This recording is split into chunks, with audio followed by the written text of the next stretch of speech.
E aí, galera, tudo bem com vocês? Aqui quem fala é a Stephanie.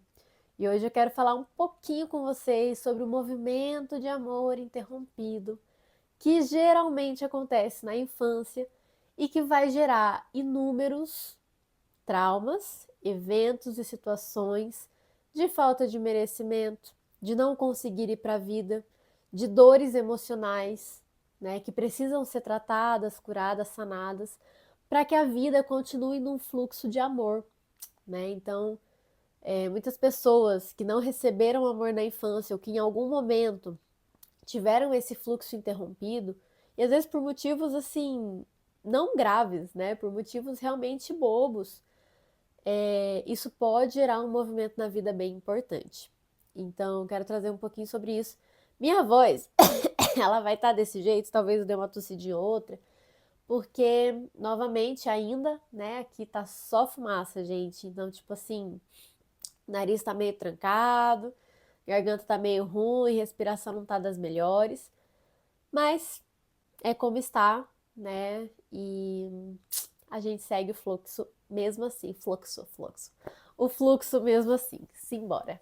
Então, para a gente falar do movimento de amor interrompido, ou movimento interrompido de amor, tá? A gente precisa ter em mente que a criança, a gente volta lá atrás, lá naqueles assuntos que às vezes a gente nem quer mexer, que é a tal da criança, né? A nossa criança interior, a criança que a gente já foi um dia. E como a criança, ela não tem um filtro do adulto, uma carcaça, uma armadura que o adulto já tem, para receber informações e para entender determinadas ações e informações que ela recebe na infância, tá? Então, o movimento clássico de amor interrompido, né? Às vezes a criança foi pedir ali um colo, foi pedir ali um apoio, né? Algo, uma atenção e recebeu um não. Gente, é claro que isso acontece. Tem crianças que vão entender esse não e tem crianças que vão se sentir completamente apartadas por aquele não, completamente abismadas com aquele não. E aquilo pode gerar uma quebra de confiança dentro daquela criança, né? Então, eu precisei, eu tive necessidade e meu pai ou minha mãe não me corresponderam. Então, se eu não posso contar com eles, eu não posso contar com ninguém. Isso já começa uma quebra de confiança que pode ser levada para o resto da vida. É possível criar crianças que não vão ter esse movimento de amor interrompido? Não sei. Provavelmente não, né? Porque é natural que tenha momentos que os pais não consigam dar o suporte que aquela criança necessita naquele momento específico, tá? Isso faz parte do crescimento. Mas existem outros movimentos mais graves, tá? Que vão ser gerados e que podem ser passados de geração em geração, essa falta de amor, né? Então imagina que tem aqui a criança, o pai, avô, avó, papá, e em algum momento acontece uma tragédia na família que gera esse fluxo interrompido. A, esse bisavô, bisavó, por exemplo, já não vai receber amor porque aqui interrompeu. E aí ele não consegue passar adiante para as próximas gerações até que alguém consiga ou decida quebrar esse ciclo, tá? Então, me dá um exemplo, vou dar um exemplo aqui do que poderia ser esse movimento. Por exemplo, o pai ou a mãe morre, né? Enquanto a pessoa ainda é uma criança ou um adolescente, né? Geralmente mais criança que tem um impacto maior. Isso pode gerar um movimento de amor interrompido, né? Fui abandonado. Na mente inconsciente da pessoa, isso pode acontecer. Foi abandonado? Não. Aconteceu algo que a vida daquela pessoa acabou, mas os descendentes continuam, tá? Mas o trauma, a quebra dessa presença pode gerar esse movimento de amor interrompido. Quando os antepassados carregam traumas ou questões que eles não conseguiram resolver e dessa forma eles não conseguem passar para os descendentes, o amor que eles poderiam passar se eles não tivessem vivido determinado trauma, tá? Então, alguns traumas, eles podem interromper esse fluxo de amor na família. Tragédias como assassinatos, como acidentes, como mortes repentinas também podem causar esse fluxo interrompido. E, naturalmente, a simples convivência no dia a dia, de não conseguir aquilo que se quer, pode também gerar um movimento de amor interrompido, ou não ter o apoio que se necessita. Então, na criança, né, a criança ela vai passar por várias situações que vão começar a trabalhar o lado emocional dela, tá?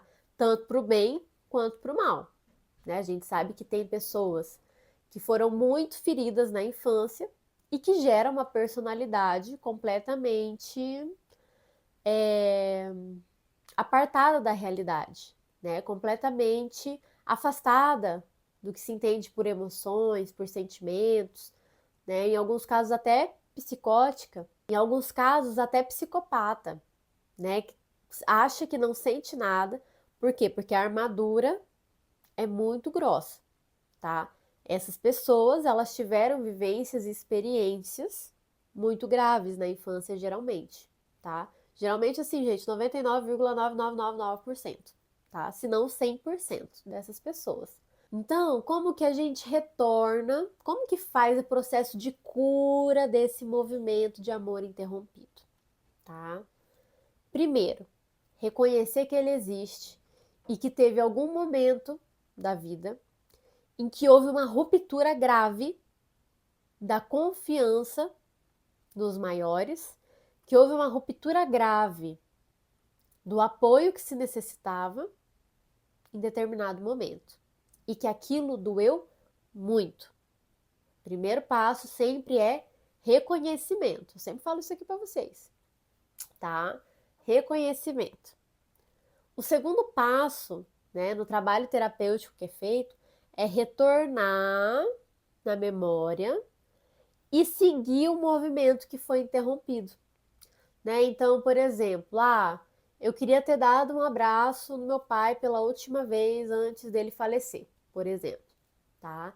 Mas ele morreu e aí nunca mais eu tive o abraço dele, aquilo foi excruciante. A gente volta nessa cena, olha para essa pessoa que é importante, que foi importante, e retoma esse movimento e finaliza esse movimento, ou seja, esse abraço ele acontece. Esse movimento de retomar o amor, ele acontece, né?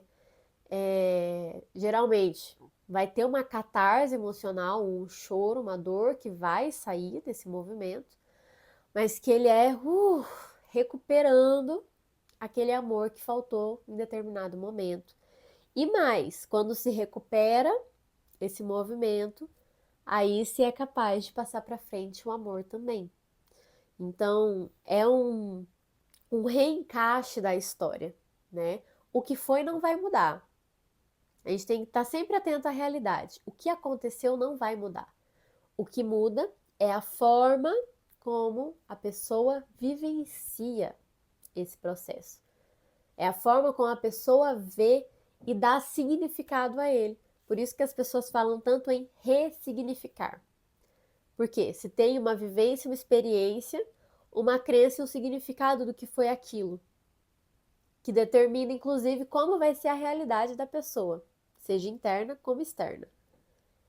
E aí quando a gente ressignifica, ou seja, olha de novo, compreende novas percepções, novas formas de ver, novas formas de compreender, consegue ter uma giradinha de chave, né? E aquilo toma um outro significado. Sai da dor para ir para a compreensão. Sai da dor, da paralisia, para ir para o movimento.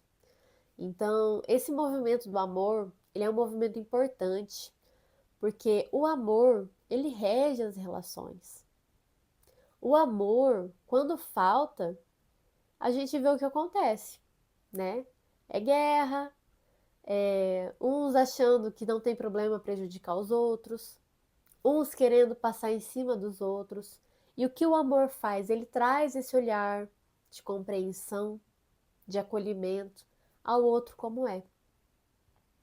Independente da história, independente das ações. É muito profundo, muito profundo. E poder, né, geração após geração, esse amor ser compartilhado, passado adiante, é essencial, gente, para que a vida se faça nesse fluxo do amor. Então, esse é um movimento que é feito também nas constelações, né? Tem outras abordagens que eu sei que fazem essa retomada. Não vou saber o nome delas agora, né? Eu trabalho com constelação. Mas, enfim, compartilhando aqui um pouquinho com vocês sobre esse movimento, esse fluxo. E eu espero que todos possam, em algum momento, retomar aquilo que um dia talvez tenha sido interrompido na sua vida, né? A gente se vê no próximo vídeo. Se gostou e não tá no canal, se inscreve aqui embaixo, compartilha com as pessoas que você acredita que podem se beneficiar desse conteúdo. Esse conteúdo, gente, é o primeiro passo, reconhecer. Reconhecer que a gente tem uma questão, reconhecer que tem algo dentro da gente que pode ser transformado, que pode ser mudado, né? Que existem opções para isso. Então compartilha com as pessoas que você ama esse vídeo, que você acha que podem se beneficiar. Quem não conhece meu Instagram, tá? É Estrela de Vento Solar. Eu sempre estou postando coisas por lá, conteúdo também, então fica à vontade para seguir, para compartilhar. E a gente se vê no próximo vídeo. Até mais!